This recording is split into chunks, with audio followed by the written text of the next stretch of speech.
ನದಿಯನ್ನ ಸ್ವಚ್ಛಗೊಳಿಸಿದಾಗಿ ಹೇಳ್ಕೊಳ್ಳೋದಿಕ್ಕೆ ಸರ್ಕಾರನೇ ನಕಲಿ ಕೊಳವನ್ನ ನಿರ್ಮಾಣ ಮಾಡುತ್ತೆ ಅನ್ನೋದಾದ್ರೆ ಏನಿದ್ರ ಅರ್ಥ? ಯಮುನೆಯ ಕೊಳೆಯನ್ನ ಮಣ್ಣಿನ ಗೋಡೆಯ ಹಿಂದೆ ಮರೆ ಮಾಡಿ ಫಿಲ್ಟರ್ ಮಾಡಿದಂತಹ ಗಂಗಾ ನೀರನ್ನ ತೋರಿಸುವಂತ ವಂಚನೆಗೆ ಆದೇಶ ನೀಡಿದವರು ಯಾರು? ಛಾತ್ ಪೂಜೆ ಅಂತ ಧಾರ್ಮಿಕ ವಿಧಿ ಸರ್ಕಾರದ ಸ್ಕ್ರಿಪ್ಟೆಡ್ ಭಕ್ತಿಯೊಂದಿಗೆ ರಾಜಕೀಯ ಕಾರ್ಯಕ್ರಮವಾಗಿ ಬದಲಾಗಿದ್ದು ಹೇಗೆ? ಯಮುನೆ ಪೂಜೆಗೆ ಯೋಗ್ಯವಾಗಿದೆ ಅನ್ನೋದಾದ್ರೆ ಒಳಚರಂಡಿ ಮತ್ತೆ ಕೈಗಾರಿಕಾ ತ್ಯಾಜ್ಯದಿಂದ ಅದು ಸಾಯ್ತಾ ಇದೆ ಅಂತ ಪ್ರತಿಯೊಂದು ವೈಜ್ಞಾನಿಕ ವರದಿನೂ ಹೇಳ್ತಾ ಇರೋದು ಯಾಕೆ? ಶುದ್ಧ ಯಮುನೆ ಅಂತ ಕೃತಕ ಕೊಳವನ್ನ ತೋರಿಸಿದಂತಹ ಮಾಧ್ಯಮ ವಾಸುದೇವ ಘಾಟ್ನಿಂದ ಕೆಲವೇ ಕಿಲೋಮೀಟರ್ ದೂರದಲ್ಲಿರುವಂತಹ ಕೊಳಕನ್ನ ಯಾಕೆ ತೋರಿಸ್ಲಿಲ್ಲ? ಇನ್ನು ಎಷ್ಟಂತ ಇವರು ಈ ರೀತಿ ನಕಲುಗಳನ್ನ ಮಾಡ್ತಾರೆ?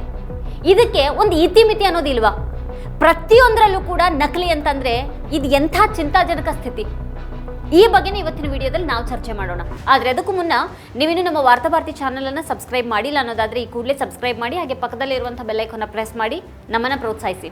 ಈ ವಿಡಿಯೋವನ್ನು ಮಿಸ್ ಮಾಡದೇ ಕೊನೆವರೆಗೂ ನೋಡಿ. ಹಾಗೆ ಈ ಕುರಿತಾಗಿ ನಿಮ್ಗೇನು ಅಭಿಪ್ರಾಯ ಇದೆ ಅದನ್ನು ವಿಡಿಯೋದ ಕೆಳಗಡೆ ಕಮೆಂಟ್ ಮಾಡಿ ನಮಗೆ ತಿಳಿಸಿ. ಹಾಗೆ ವಿಡಿಯೋದ ಲಿಂಕ್ ಅನ್ನು ನಿಮ್ಮೆಲ್ಲ ಬಂಧು ಮಿತ್ರರಿಗೆ ವಾಟ್ಸ್ಆಪ್ ಮಾಡಿ. ಈಗಿನ ವಿಷಯಕ್ಕೆ ಬರೋಣ. ಯಥಾ ಪ್ರಕಾರ ಈ ಸರ್ಕಾರ ಧರ್ಮವನ್ನ ಮುಂದಿಟ್ಕೊಂಡು ಆಟ ಆಡೋದು ಮುಂದುವರೆದೇ ಇದೆ. ಅದೀಗ ಕೊಳಕಾಗಿರುವಂತ ದೆಹಲಿಯ ಯಮುನಾ ನದಿಯನ್ನ ಶುದ್ಧ ಅಂತ ನಂಬಿಸುವವರೆಗೂ ಕೂಡ ಹೋಗಿದೆ.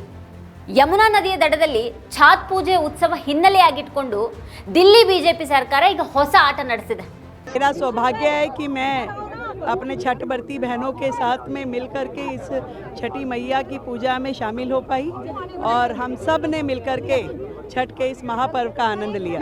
ದೀರ್ಘಕಾಲದಿಂದ ಕೊಳಕು ಮತ್ತೆ ಕೊಳಚೆಯಿಂದ ಸತ್ತಿದೆ ಅಂತ ಘೋಷಿಸಲಾಗಿರುವಂತಹ ಯಮುನಾ ನದಿಯನ್ನ ಅದ್ಭುತವಾಗಿ ಶುದ್ಧೀಕರಿಸಿ ತೋರಿಸಲಾಗಿದೆ. ಆದರೆ ಈ ರಾಜಕೀಯ ಆಟದ ಮುಸುಕಿನ ಹಿಂದಿರೋದು ಶುದ್ಧ ನದಿ ಅಲ್ಲ, ಅದಿನ್ನೂ ಕೊಳಕಾಗಿನೇ ಇದೆ. ಆದರೆ ನಂಬಿಕಸ್ಥರನ್ನ ಮೋಸಗೊಳಿಸೋದಕ್ಕೆ ದೊಡ್ಡ ವಂಚನೆನೇ ನಡೆದಿದೆ. ಇಲ್ಲಿ ಒಂದು ದಶಕದ ವೈಫಲ್ಯವನ್ನು ಮರೆಮಾಚೋದಕ್ಕೆ ಏನು ಮಾಡಲಾಯಿತು ಅನ್ನೋದನ್ನ ಪತ್ರಕರ್ತ ರವೀಶ್ ಕುಮಾರ್ ಅವರು ವಿವರಿಸಿದ್ದಾರೆ. ವಾಸುದೇವ ಘಾಟ್ ಪ್ರದೇಶವನ್ನು ಮಾತ್ರ ಆರಿಸಿಕೊಂಡು ಯಮುನಾ ನದಿ ಪೂಜೆಗೆ ಯೋಗ್ಯವಾಗಿದೆ ಅಂತ ಘೋಷಿಸುವ ಮೂಲಕ ಮಾಧ್ಯಮ ಕ್ಯಾಮೆರಾಗಳಿಗಾಗಿ ಸ್ಫಟಿಕದಂಥ ನೀರನ್ನು ತೋರಿಸಲಾಗಿದೆ. ರಾಜಕಾರಣಿಗಳು ಯಮುನೆ ಪೂಜೆಗೆ ಯೋಗ್ಯವಾಗಿದೆ ಅಂತ ಘೋಷಣೆ ಮಾಡ್ತಾರೆ. ಸರ್ಕಾರ ತನ್ನ ಭರವಸೆಯನ್ನು ಈಡೇರಿಸಿದೆ ಅಂತ ಬಿಂಬಿಸ್ಕೊಳ್ಳಾಗ್ತಾ ಇದೆ. ಆ ಮೂಲಕ ಮತ್ತೊಂದು ಭ್ರಮೆಯನ್ನು ಹರಡಲಾಗ್ತಾ ಇದೆ. ಆದರೆ ಈ ಸಂಪೂರ್ಣ ದೃಶ್ಯ ಸುಳ್ಳಾಗಿದೆ ಮತ್ತು ಬಹಳ ಎಚ್ಚರಿಕೆಯಿಂದ ಹುಟ್ಟಿಸಲಾದಂಥ ಭ್ರಮೆಯಾಗಿದೆ ಇದು. ಎಎಪಿ ನಾಯಕ ಸೌರಭ್ ಭಾರದ್ವಾಜ್ ಅವರು ಇಲ್ಲಿನ ಮಡಿಲ ಮೀಡಿಯಾಗಳ ಈ ವಂಚನೆಯನ್ನು ಬಯಲಿಗೆಳೆದಿದ್ದಾರೆ. ಅವರು ಬಹಿರಂಗಪಡಿಸಿದಂಥ ಸತ್ಯ ಬಹಳ ಸರಳವಾಗಿದೆ. ಇಲ್ಲಿ ಯಮುನೆ ಶಾಪಗ್ರಸ್ತವಾಗಿದೆ. ವಾಸುದೇವ್ ಘಾಟ್ನಲ್ಲಿರುವಂತಹ ಶುದ್ಧ ನೀರು ಯಮುನೆ ನೀರಲ್ಲ, ಅದು ಒಂದು ಕೃತಕ ಕೊಳ ಅನ್ನೋದನ್ನ ಸೌರಭ್ ಭಾರದ್ವಾಜ್ ಅವರು ಹೇಳಿದ್ದಾರೆ. ಕೆಲವೇ ಮೀಟರ್ ದೂರದಲ್ಲಿ ನಿಜವಾದ ಯಮುನಾ ನದಿಯ ಕೆಸರಿದೆ. ಕೈಗಾರಿಕಾ ತ್ಯಾಜ್ಯ ಮತ್ತೆ ಕೊಳಚೆ ನೀರು ಹರಿತಾ ಇದೆ. ಅದರ ದುರ್ನಾತ ಮೂಗಿಗೆ ಬಡಿತಾ ಇದೆ. ಆದರೂ ಕೂಡ ನೀರು ಶುದ್ಧವಾಗಿದೆ ಅಂತ ಬಿಂಬಿಸುವಂತಹ ಆಟ ನಡೆದಿದೆ ಅಂತ ವಿಡಿಯೋ ಪುರಾವೆಗಳೊಂದಿಗೆ ಭಾರದ್ವಾಜ್ ಅವರು ಆರೋಪ ಮಾಡಿದ್ದಾರೆ. ಸೋನಿಯಾ ವಿಹಾರ್ ಸಂಸ್ಕರಣಾ ಘಟಕದಿಂದ ದೊಡ್ಡ ಪೈಪ್ಲೈನ್ ಮೂಲಕ ರಹಸ್ಯವಾಗಿ ನೀರನ್ನು ತಿರುಗಿಸಲಾಗ್ತಾ ಇದೆ. ಇದು ಯಮುನಾ ನೀರಲ್ಲ, ಅದು ಫಿಲ್ಟರ್ ಮಾಡಿದ ಗಂಗಾ ನೀರು. ರಾಜಕೀಯ ಸಾರ್ವಜನಿಕ ಸಂಪರ್ಕ ವ್ಯಾಯಾಮದ ನೆಪದಲ್ಲಿ ಪೈಪ್ ಅನ್ನು ಮಾಡಲಾಗಿದೆ. ಇದು ನದಿಯನ್ನ ಶುಚಿಗೊಳಿಸಿ ಪಡೆದದ್ದಲ್ಲ, ಇದು ವ್ಯವಸ್ಥಿತವಾಗಿ ಯೋಜಿಸಲಾದಂತಹ ಆಟ ಆಗಿದೆ. ಇದು ಒಂದು ಸತ್ಯವನ್ನ ಕೊಳಕನ್ನ ಮರೆಮಾಚುವಂತಹ ದೊಡ್ಡ ರಾಜಕೀಯ ನಾಟಕ ಆಗಿದೆ. ಈ ವಂಚನೆಯನ್ನ ಯಾವ ಭಯಾನೂ ಇಲ್ಲದೆ ಮಾಡಲಾಗ್ತಾ ಇದೆ ಅನ್ನೋದಂತೂ ಇನ್ನೂ ಭಯಂಕರವಾಗಿದೆ. नमस्कार दोस्तों, इस वक्त हम वासुदेव घाट पे खड़े हैं। वो जगह जहां बताया जा रहा है, हालांकि बताया नहीं जा रहा, हमें मालूम है वहां पे प्रधानमंत्री नरेंद्र मोदी बिहार चुनाव से पहले बिहारी वोटर को साधने के लिए छठ मनाएंगे। अब मैं आपको कहूंगा कि एक बार नीचे जा रहा कैमरा दिखाया जाए। देखिए वो जो दूर से पानी आ रहा है, इधर दिखाइए, इधर ये जो दूर से पानी आ रहा है ये यमुना का पानी है और यमुना के ऊपर वासुदेव घाट बनाया गया था कि यमुना से वासुदेव घाट के दर्शन, वासुदेव घाट से यमुना के दर्शन हो और लोग यमुना के अंदर जा सकें।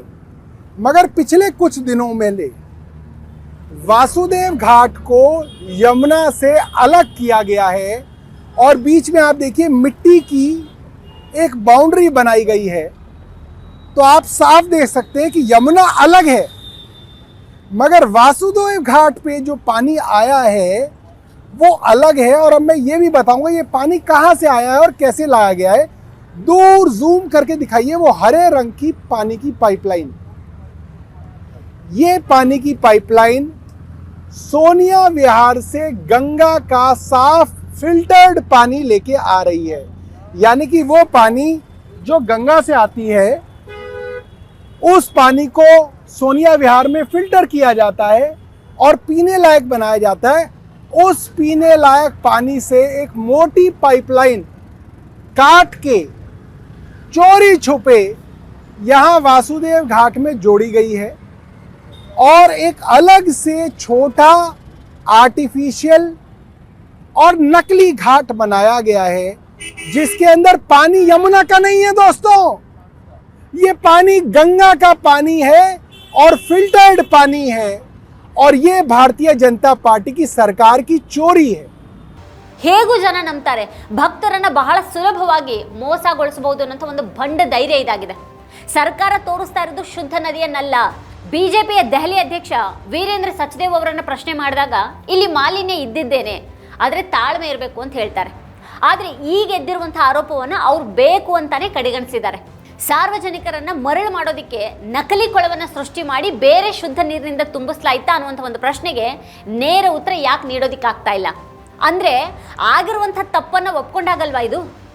ಎಂದಿನಂತೆ ಸತ್ಯವನ್ನು ಮರೆಮಾಚೋದು ಅಥವಾ ನಿರಾಕರಿಸೋದು ನಡೀತಾನೆ ಇದೆ ಅಲ್ವಾ? ಇಷ್ಟು ದೊಡ್ಡ ವಂಚನೆ ನಾಟಕವನ್ನು ಆಡುವಾಗ ಇಲ್ಲಿನ ಮಡಿಲ ಮೀಡಿಯಾಗಳ ನೆರವಿಲ್ಲದೆ ಆಡೋದಕ್ಕಂತೂ ಸಾಧ್ಯನೇ ಇಲ್ಲ. ಮಡಿಲ ಮೀಡಿಯಾ ಈ ಒಂದು ವಂಚನೆ ಆಟದಲ್ಲಿ ತನ್ನ ಪಾತ್ರವನ್ನು ಬಹಳ ಚೆನ್ನಾಗಿ ನಿಭಾಯಿಸಿದೆ. ಆದರೆ ಟಿವಿ ಚಾನೆಲ್ಗಳ ಕ್ಯಾಮ್ರಾಗಳು ವಾಸುದೇವ್ ಘಾಟ್ನಲ್ಲಿರುವಂಥ ಕೃತಕ ಕೊಳವನ್ನೇ ತೋರಿಸ್ತವೆ. ಸರ್ಕಾರದ ಅಣತಿಯನ್ನು ಶಿರಸಾವಹಿಸಿ ಅವೆಲ್ಲವೂ ಪಾಲಿಸ್ತವೆ.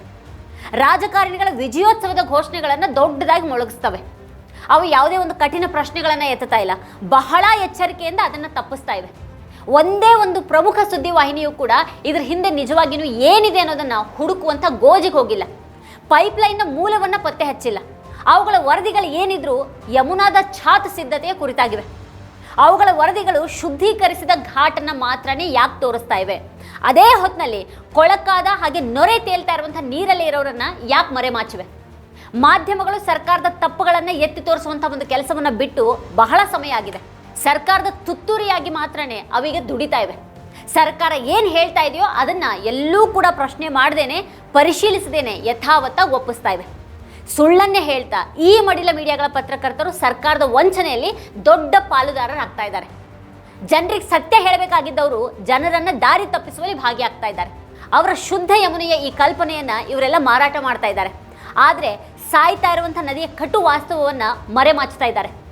ಪ್ರತಿ ವೈಜ್ಞಾನಿಕ ವರದಿನೂ ಯಮುನೆ ಸಾಯ್ತಾ ಇದೆ ಅಂತ ಹೇಳ್ತಾ ಇವೆ.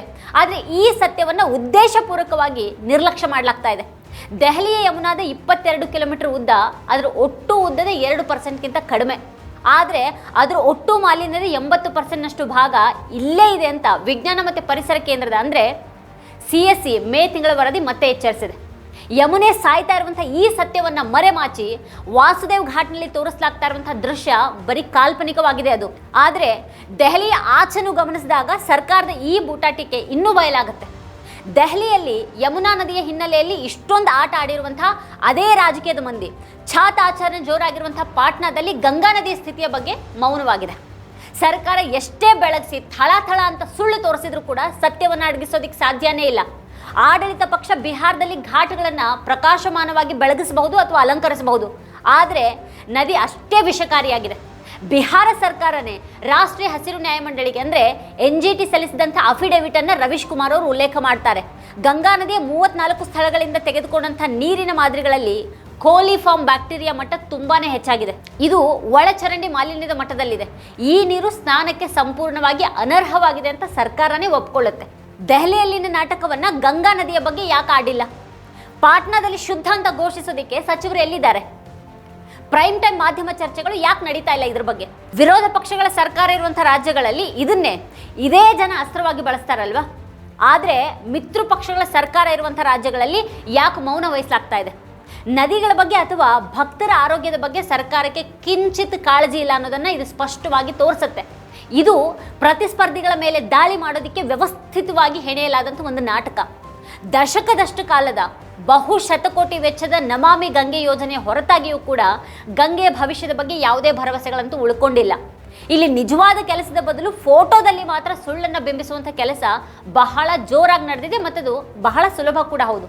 ಕುಂಭಮೇಳದ ಸಮಯದಲ್ಲಿ 50 ಕೋಟಿ ಜನರಿಗೆ ಕೊಳಚೆ ನೀರಲ್ಲಿ ಸ್ನಾನ ಮಾಡೋದಕ್ಕೆ ಅವಕಾಶವನ್ನು ನೀಡಲಾಯಿತು ಅಂತ NGT ಕಟು ಆರೋಪ ಮಾಡಿತು. ಈ ಸರ್ಕಾರದ ಅಡಿಯಲ್ಲಿನ ನದಿಗಳ ಸ್ಥಿತಿಯ ಬಗ್ಗೆ ಅದು ಸತ್ಯದ ಮಾತಾಗಿತ್ತು. ಈಗ ಈ ದೊಡ್ಡ ಹಗರಣ ನಡೆದಿದೆ. ಛಾತ್ ಹಬ್ಬದ ಹೊತ್ತಿನಲ್ಲಿ ಭಕ್ತರು ನಂಬಿಕೆಯಲ್ಲಿ ಮೈ ಮರೆತಿರುವಾಗ ಅವರಲ್ಲಿ ಭ್ರಮೆಯನ್ನು ತುಂಬಲಾಗ್ತಾ ಇದೆ. ಭಕ್ತರು ನದಿ ನೀರಲ್ಲಿ ಗಂಟೆಗಟ್ಟಲೆ ನಿಂತ್ಕೊಂಡು ಸೂರ್ಯನಿಗೆ ಪ್ರಾರ್ಥನೆಯನ್ನು ಸಲ್ಲಿಸ್ತಾರೆ. ಅವರನ್ನು ಈ ಮಟ್ಟದಲ್ಲಿ ವಂಚಿಸಲಾಗ್ತಾ ಇದೆ. ಇದು ಕೇವಲ ರಾಜಕೀಯ ವೈಫಲ್ಯ ಅಲ್ಲ, ನೈತಿಕ ದಿವಾಳಿತನ ಕೂಡ ಆಗಿದೆ. ಕೃತಕ ಕೊಳವನ್ನು ನಿರ್ಮಾಣ ಮಾಡಿ ಅವರಿಗೆ ಸುಳ್ಳು ಹೇಳಲಾಗ್ತಾ ಇದೆ. ರೋಗಕಾರಕಗಳಿಂದ ತುಂಬಿ ಹೋಗಿರುವಂಥ ನದಿಯನ್ನು ಶುದ್ಧವಾಗಿದೆ ಅಂತ ಹೇಳ್ತಾ ಭಯಾನಕ ಸತ್ಯವನ್ನು ಇಲ್ಲಿ ಮುಚ್ಚಿಡ್ಲಾಗ್ತಾ ಇದೆ. ಇದು ನದಿ ಕೊಳಕಾಗಿದೆ ಅನ್ನೋದನ್ನು ಮೀರಿ ನಂಬಿಕೆಯನ್ನೇ ಕಲುಷಿತಗೊಳಿಸಿದಂಥ ಒಂದು ನಡೆಯಾಗಿದೆ. ಇದು ಧಾರ್ಮಿಕ ಭಾವನೆಯನ್ನು ರಾಜಕೀಯ ಲಾಭಕ್ಕಾಗಿ ಬಳಸ್ಕೊಳ್ಳುವಂಥ ಒಂದು ಭಂಡ ಆಟ ಆಗಿದೆ. ಲಕ್ಷಾಂತರ ವ್ರತಗಳ ಪವಿತ್ರ ಸ್ಥಳವನ್ನು ರಾಜಕೀಯ ನಾಟಕಕ್ಕಾಗಿ ವೇದಿಕೆಯನ್ನಾಗಿ ಮಾಡೋ ಮೂಲಕ ಅವರನ್ನು ಅವಮಾನಿಸಲಾಗ್ತಾ ಇದೆ. ಹಾಗೆ ಇನ್ನೊಂದು ಕಡೆಗೆ ವೈಜ್ಞಾನಿಕ ಸತ್ಯವನ್ನು ಕೂಡ ಮರೆಮಾಚಿ ದ್ರೋಹ ಬಗೆಯಲಾಗಿದೆ. ನದಿಯನ್ನು ಸ್ವಚ್ಛಗೊಳಿಸಿರೋದಾಗಿ ಸಾಬೀತುಪಡಿಸೋದಕ್ಕೆ ನಕಲಿ ಕೊಳವನ್ನು ನಿರ್ಮಾಣ ಮಾಡೋದು ಸರ್ಕಾರದ ಯಶಸ್ಸೇನಲ್ಲ. ಇದು ಸರ್ಕಾರ ತನ್ನ ವೈಫಲ್ಯವನ್ನು ಇನ್ನಷ್ಟು ತಾನೇ ಒಪ್ಕೊಂಡಂಗಾಯ್ತು. ಯಮುನೆಯ ವಿಷಯ ಅಲ್ಲಿಗೆ ನಿಲ್ಲೋದಿಲ್ಲ, ಜನರ ನಂಬಿಕೆಯನ್ನು ಕೂಡ ವಿಷವಾಗಿಸಿದೆ. ಈಗ ವೀಕ್ಷಕರ, ಈ ಕುರಿತಾಗಿ ನೀವೇನು ಹೇಳ್ತೀರಿ? ಏನು ಅಭಿಪ್ರಾಯ ಇದೆ ನಿಮಗೆ? ಅದನ್ನು ವಿಡಿಯೋದ ಕೆಳಗಡೆ ಕಮೆಂಟ್ ಮಾಡಿ ನಮಗೆ ತಿಳಿಸಿ. ಇದೇ ಹೊತ್ತಿನ ಸ್ಪೆಷಲ್ ನೋಡ್ತಾ ಇರಿ ವಾರ್ತಾಭಾರತಿ. ನೀವಿನ್ನು ವಾರ್ತಾಭಾರತಿ ಯೂಟ್ಯೂಬ್ ಚಾನಲನ್ನು ಸಬ್ಸ್ಕ್ರೈಬ್ ಮಾಡಿಲ್ಲ ಅನ್ನೋದಾದರೆ ಈ ಕೂಡಲೇ ಸಬ್ಸ್ಕ್ರೈಬ್ ಮಾಡಿ. ಹಾಗೆ ಪಕ್ಕದಲ್ಲಿರುವಂಥ ಬೆಲ್ ಐಕಾನ್ನ ಪ್ರೆಸ್ ಮಾಡಿ ನಮ್ಮನ್ನು ಪ್ರೋತ್ಸಾಹಿಸಿ.